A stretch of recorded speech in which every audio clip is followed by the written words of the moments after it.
Hello guys, Radhe Radhe. कैसे हैं आप सब लोग? उम्मीद करती हूँ आप लोग अच्छे होंगे and welcome my YouTube channel. तो आप लोगों के साथ मैं ये वाला ब्लॉग लेके आई हूँ जो कि आज हाउस डीप क्लीनिंग का है। तो जैसे कि मैंने आप लोगों को पहले वाले ब्लॉग में भी दिखाया था, चलिए आज कुछ और अलग से नहीं करके दिखाते हैं। तो शिवू यहाँ पे बैठा हुआ था और उससे पहले मैं लेके आई थी घर से कैंटीन का सामान, और शिवू यहाँ बैठ के टीवी देख रहा था। और ये हुआ था कि मतलब ये बारिश चल रही है ना, तो मतलब जो गंदगी घर के अंदर आ जाती है तो वो हम अच्छे से साफ़ नहीं कर पाते हैं। तो उस चक्कर में ये पूरा जो जूता चप्पल जहाँ मैं रखती हूँ पूरा गंदा हो चुका था। तो मैंने सोचा आज मैं इसको साफ़ कर लेती हूँ और जो कैंटीन का सामान है उसको भी मैं सेट कर लेती हूँ, क्योंकि वो उसमें से निकाल निकाल के चीज़ें ना खेल रहा था, फेंक रहा था इधर उधर जाके। तो मैंने सोचा उसको सेट कर लेती हूँ। तो सबसे पहले आप लोग देख सकते हैं कितना प्यारा लग रहा है। मैंने यहाँ पे जूते चप्पल अपने सजा के रख दिए हैं सारे इतने अच्छे लग रहे थे ना। मैंने सबसे पहले इसके न्यूज़पेपर बिछा लिया था मैंने इसके नीचे, तो मैंने इसके ऊपर सारे जूते चप्पल रख लिए थे अच्छे से।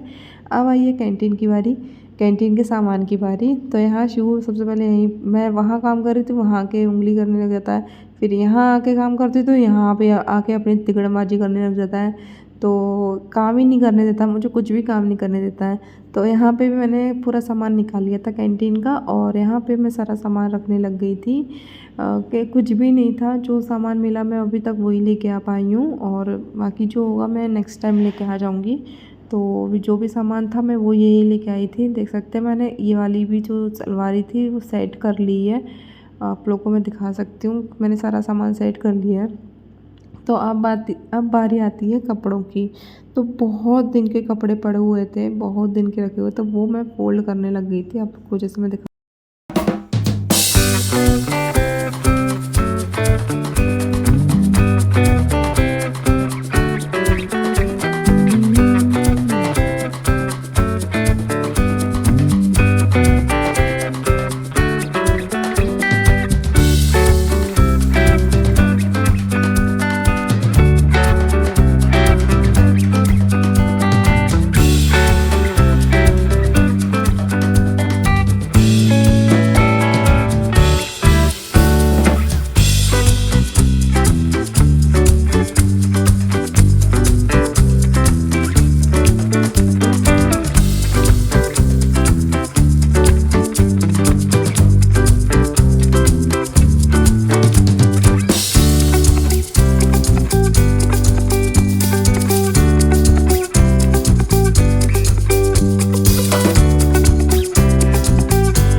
सो गाइस, सारे कपड़े फ़ोल्ड हो चुके हैं, जैसे कि मैं आप लोगों को दिखा सकती हूँ। मैंने सारे कपड़े फ़ोल्ड कर लिए हैं और इस तरीके से मैंने अलमारी के अंदर लगा भी दिए हैं।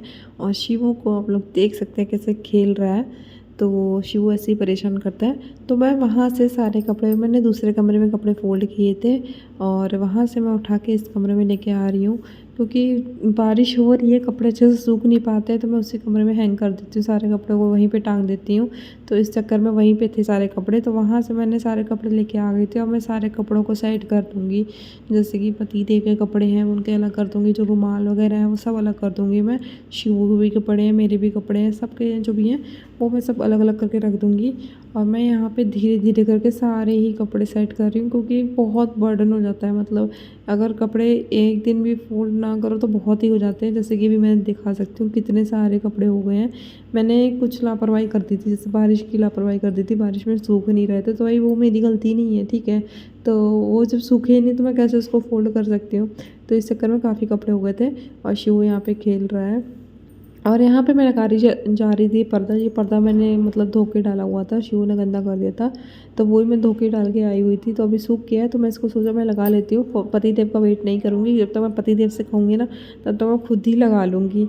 तो कुछ काम ऐसे भी होते हैं जो मैं पतिदेव के बिना कर सकती हूँ, जैसे कि मैं ये कर सकती थी, तो उनका मुझे हेल्प नहीं चाहिए। तो अब मैं यहाँ पे फाइनली मैं बेडशीट यहाँ पे बिछा लेती हूँ, क्योंकि शू बहुत गंदी कर देता है। बेडशीट हमेशा हर बार ही गंदी कर देता है। जब भी मैं आप लोगों को दिखाती हूँ कुछ नया, मतलब नया बिछाती हूँ बेडशीट, वही दिखाती रहती हूँ। तो यहाँ पे मैंने बेडशीट बिछा दी है और शिव को आप लोग देख सकते हैं कैसे लेटे टीवी देख रहा है। पर ये चीज़ है शिव के अंदर कि वो अच्छा बच्चा है, गुड बॉय है, कि मुझे परेशान नहीं करता है बिल्कुल भी। बस इतना तो थोड़ा बहुत, हाँ, सारे बच्चे ही परेशान करते हैं, लेकिन शिवू मुझे सच में ज़्यादा परेशान नहीं करता है, जब करता है तो अच्छे से करता है, वरना करता नहीं है। तो देख सकते हैं इतना कचरा निकला हुआ है, जो मैंने कैंटीन का सामान वहाँ से खाली किया था, वहाँ से इतना कचरा निकला हुआ है। और जो शू रैक थे, मतलब शू वाला जो जहाँ पे रखते हैं वहाँ पे भी इतना थोड़ा बहुत निकल आया था, मिट्टी वगैरह थी। तो ये सारे पेपर्स वगैरह थे, वो मैंने अलमारी साफ़ की थी तो उसमें से मैंने निकाल लिए थे। और यार यहाँ पे शू भी खेल रहा था, और मैंने आज पूरे घर में ना अच्छे से, मतलब मैं पोछा लगाने जा रही थी, तो मैं अच्छे से ना क्या बोलते पूरा घर पहले दोबारा से साफ़ करती हूँ। जो पेपर थे वो मैंने पॉलीथीन के अंदर भर लिए थे, और मिट्टी मिट्टी ही बची हुई थी। मिट्टी भी मैंने भर ली थी, जहाँ से जूते मैंने उठाए थे वहाँ पे मिट्टी भी काफ़ी निकली हुई थी, तो वो भी मैंने भर ली थी। तो यहाँ पे अब मैं आ गई थी किचन में, किचन का भी काम ख़त्म करना था मुझे। यहाँ पे किचन भी साफ़ करनी थी, किचन और बर्तन वगैरह थे वो भी मुझे साफ़ करने थे। तो पहले सबसे पहले मैंने सोचा जो झाड़ू लगा रही हूँ, नहीं तो फिर वहाँ गीला हो जाएगा, तो फिर वहाँ पे झाड़ू भी गीली हो जाती है। तो सबसे पहले जो एरिया है, जो स्लैब वगैरह है, वो मैं सबसे पहले साफ़ करूँगी, क्योंकि वहाँ पे मैंने खाना वगैरह बनाया था और कुछ चीज़ें रह जाती हैं, तो वो मैं सबसे पहले साफ़ करूँगी। तो मैंने धीरे धीरे करके पूरा जो एरिया था वहाँ का साफ़ कर लिया था, आप लोग देख सकते हैं।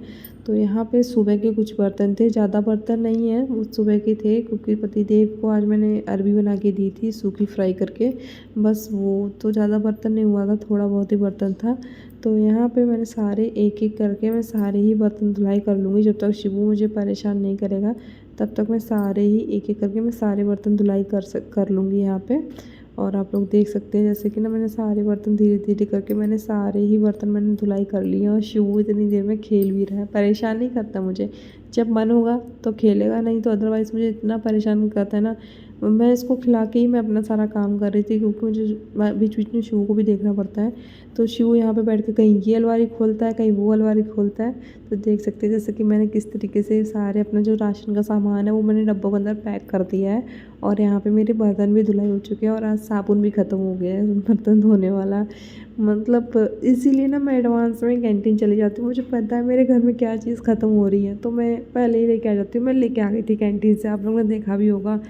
तो यहाँ पे मेरा सारा काम हो गया था, बस पोछा लगाना बाकी था, और वो मैं लगा रही थी। अब मैं बैठे बैठे ही पोछा लगाती हूँ, पैरों में बहुत दर्द होता है फिर भी लगाती हूँ। मेरी मतलब कमर में सबसे ज़्यादा दर्द होता है जब से शिबू हुआ है, तब से मेरी कमर तो पूछो मत, एकदम ख़त्म हो गई है। इतना दर्द होता है ना मेरी कमर में, तब भी मैं बैठे बैठे ही पोछा लगाती हूँ, क्योंकि इससे मतलब थोड़ा सा एक्सरसाइज वगैरह भी हो जाएगी। वैसे तो नहीं कर पाती हूँ, बट इस रीज़न से मैं कर भी लेती हूँ। तो ये भी है कि क्या ही बताऊँ, छोड़ो। तो यहाँ पे मैंने पोछा लगा लिया था, और धीरे धीरे लग गया था, सारे रूम में मैंने लगा लिया था, आपको मैं दिखा दूँगी। और शिवू ना ये गीले पोछे में ही नाच रहा था, कहीं इधर कहीं उधर। तो लेकिन शिवू ना मुझे एक चीज़, मतलब मैंने उसका ट्रैक्टर उठा के ऊपर रख दिया था, जैसे कि आप लोग देख सकते हैं। तो वही मुझे वहाँ पे बुलाने के लिए आया था, ट्रैक्टर दे दो मुझे। तो मैं शिवू को वही ट्रैक्टर देने के लिए आई थी, और देख सकते हैं कितना खेल रहा है अपना, मतलब अपनी चीज़ों से खेलता रहता है, उसे अपनी चीज़ें काफ़ी पसंद है। तो यहाँ पे मैंने पोछा लगा लिया था, और पूरा सामान भी मैंने सेट कर लिया था। और शिव की ऊपर गाड़ियाँ रखी हुई है, कभी नहीं मांगता है, उसे दिखती है फिर भी नहीं मांगता है। तो यहाँ मैंने सारे कमरे में पोछा लगा लिया था, और मैं नहा धो के आ गई थी। और शिवू को मैं यहाँ खाना खिलाने जा रही थी, आप लोग जैसे देख सकते हैं मैंने यहाँ पे नहा लिया है। शिवू ने सुबह सुबह नहा लिया था अपने डैडी के साथ ही। और यहाँ पे मैं खाना खा रही थी और शिवू को भी खिला रही थी। तो कैसा लगा आप लोगों को मेरा ये व्लॉग, कमेंट करके ज़रूर बताइएगा। तो मिलती हूँ मैं आप लोगों से नेक्स्ट व्लॉग में, उसके लिए टाटा बाय बाय एंड